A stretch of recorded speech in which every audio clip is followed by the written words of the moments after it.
Oke, sekarang kita masuk terkait penjualan ya. Terkait penjurnalan. Yang pertama, siapkan jurnal terkait dengan tanda tangan kontrak 5 Januari teman-teman. 5 Januari ya.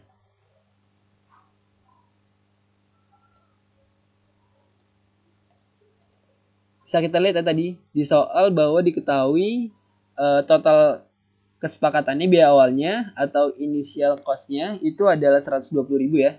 Dengan rincian 20.000-nya itu kas dan 100.000-nya itu notes ya. Berarti jurnalnya di debit kas sama notes receivable. Kasnya 20.000 dan notes receivable 100.000. Selanjutnya teman-teman. Nah, yang perlu diperhatikan ini ya.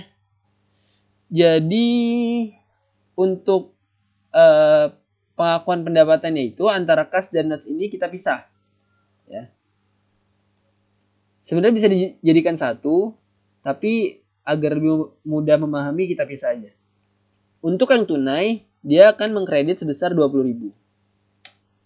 Dan karena ini sudah terjadi tunai, kita bisa langsung mengakui ya pada saat sudah mulai beroperasi. Jadi 20.000-nya ini udah bisa kita akui pendapatan ini pada saat mulai beroperasi. Sedangkan terkait dengan note receivable, tadi kan disebutkan bahwa present value-nya 75.000 ini ya. Sehingga ada nilai diskonnya tuh yang harus dipertimbangkan. Nilai diskonnya itu adalah 100.000 teman-teman. Dikurang dengan 75816 ini. Sama dengan 24184. Nah, ini adalah nilai diskon yang perlu kita catat ya. Sesuai dengan prinsip penentuan harga transaksi ya, kita harus mempertimbangkan nilai uang dari masa ke masa atau time value of money ya.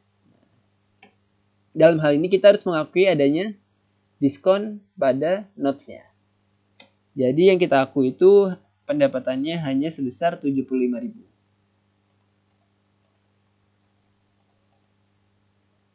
Nah, tadi disebutkan teman-teman di sini bahwa saran ahli ini berlaku selama 5 tahun ke depan. Selama 5 tahun ke depan atau memiliki jangka waktu gitu. Sehingga kita perlu mengakui layanan tuh secara berangsur selama 5 tahun.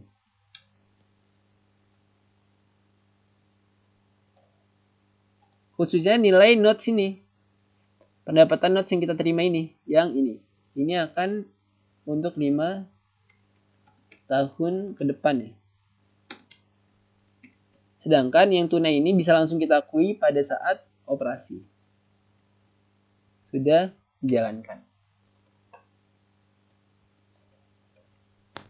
Oke, kita lanjut teman-teman.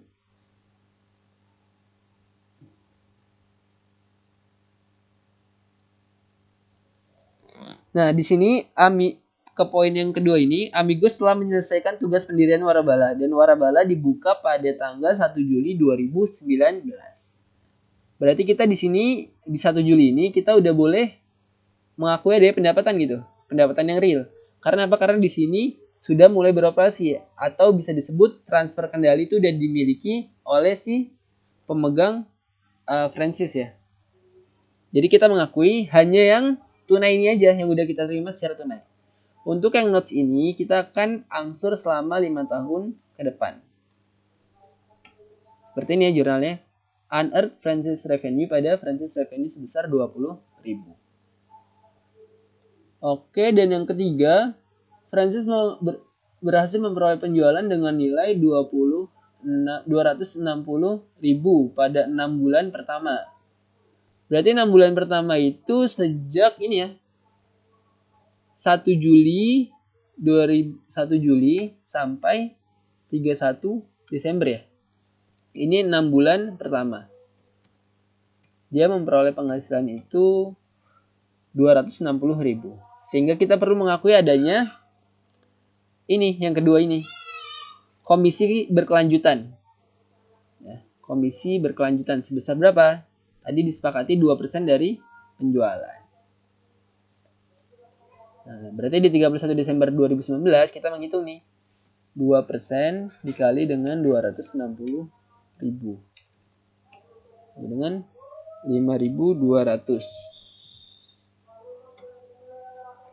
Oke, setelah mengakui adanya pendapatan berkelanjutan atau royalti ya, atau royalti, kita juga perlu mengakui tadi pendapatan yang diangsur 5 tahun ke depan ini. Nah, yang terkait notes ini. Ini disebabkan oleh layanan yang diberikan itu berlaku untuk 5 tahun ke depan ya. Nah, yang di sini nih. Kalau misalkan nggak ada ini, kita bisa langsung mengakui adanya pendapatan pada 1 Juli 2019. Nanti ada pembahasannya di poin C-nya. Jadi untuk konteks ini karena ada saran ahli untuk 5 tahun ke depan, nah untuk yang revenue notes-nya ini kita angsur selama 5 tahun.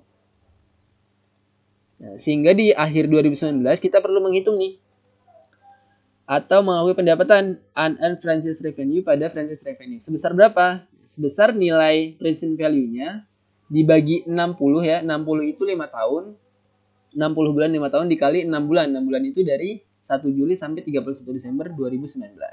Jadi di sini 75816 ini dibagi 60 bulan dikali dengan 6 bulan sama dengan 7582. Nah, ini yang perlu kita akui terkait dengan adanya pelayanan tadi selama 5 tahun ke depan.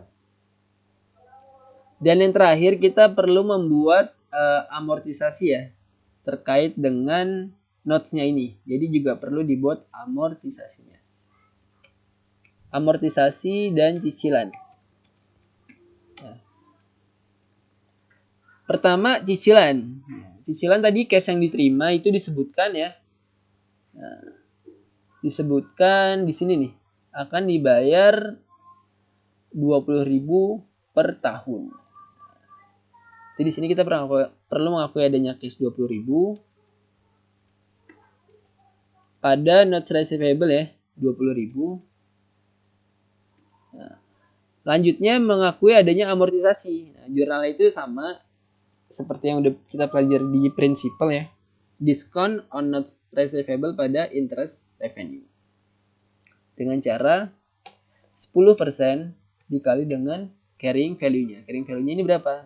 75816 ini ya. Sama dengan 7582 diskon.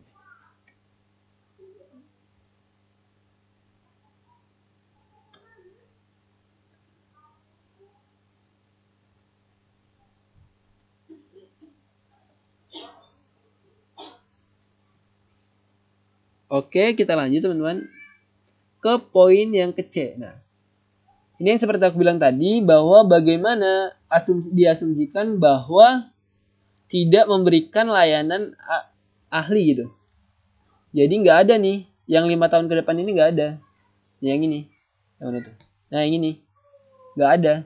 Dia cuma misalkan memberikan layanan ahli pada pertama kali menerbitkan atau pertama kali beroperasi dan saat itu juga. Jadi nggak ada tuh jangka waktu 5 tahun ke depan. Nah itu bagaimana perlakuannya? Nah, perlakuannya itu kita harus mengakui total pendapatan ini yang berjumlah 95.000 sekian ini ketika mulai beroperasi. Jadi kalau diilustrasikan seperti ini.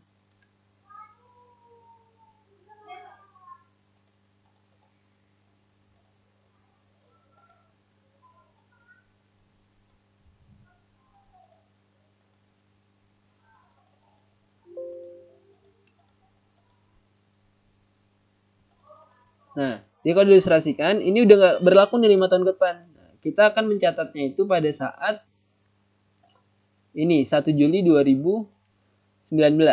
Ini kita langsung akui adanya. Nah, ini ditambah ini. Pendapatan sejumlah 95.816. Gitu ya bedanya ya. Jadi benar-benar kita harus memperhatikan nih. Ada jangka waktunya gak sih layanan yang kita berikan gitu. Ada berlaku ke masa depan gak sih gitu ya. Oke, mungkin itu aja yang bisa aku sampaikan. Terima kasih. Assalamualaikum.